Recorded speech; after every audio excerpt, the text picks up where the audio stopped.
আসসালামু আলাইকুম। আমি অ্যাডভোকেট আতিয়ার শিকদার, ঢাকা জজ কোর্ট। আমি আজকে যে বিষয়টা নিয়ে আলোচনা করতে চাচ্ছি সেটা হলো বিবাহ এবং দেনমোহর ধার্য।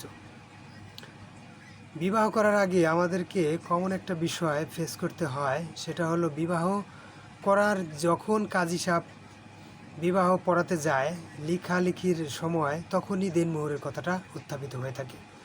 আমি বলবো যারা এখনও বিবাহ করেন নাই তারা একটু সচেতন হবেন। তাহলে কি দেনমোহরটা আগে ডিসাইড করে যাবেন, আপনাকে এতে কেউ ছোট করে দেখবে না। বিবাহটা যদি আপনি ডিসাইড করে যান তাহলে ওই দিন আর আপনাকে ঝামেলায় পোহাতে হবে না, টেনশন করতে হবে না, এবং বিবাহের পরেও কখনো আপনার এটা টেনশনের প্রয়োজন হবে না। আসলে দেনমোহরটা হলো কি স্বামীর অবশ্যই কর্তব্য, অবশ্যই পাবে, অবশ্যই প্রাপ্য।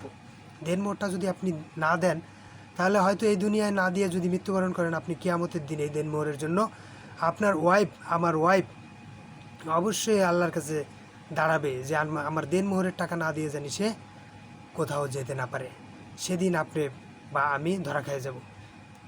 এই কারণে আমি বলবো আপনারা বা আমরা সবাই আমরা দেনমোহরটা চেষ্টা করব ডিসাইড করার জন্য আগে। তাহলে কি দেনমোহর নিয়ে আমি দেখছি অনেক বিবাহতে মারামারি পর্যন্ত লেগে যায়। দেনমোহর এক মেয়ে পক্ষ বলে 10 লক্ষ টাকা, ছেলে পক্ষ বলে 1 লক্ষ টাকা। এটা নিয়ে অনেক ঝামেলা হয়।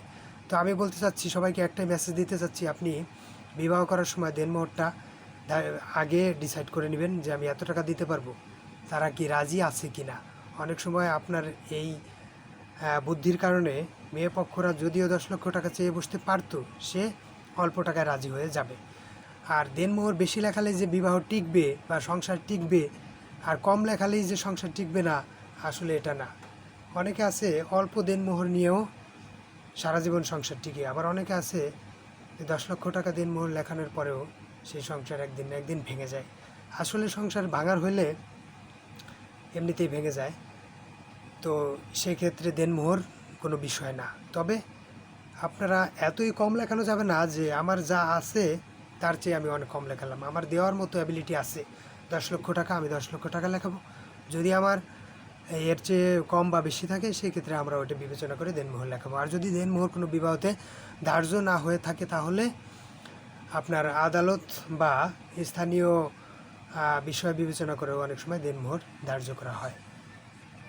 থ্যাংক ইউ সবাইকে।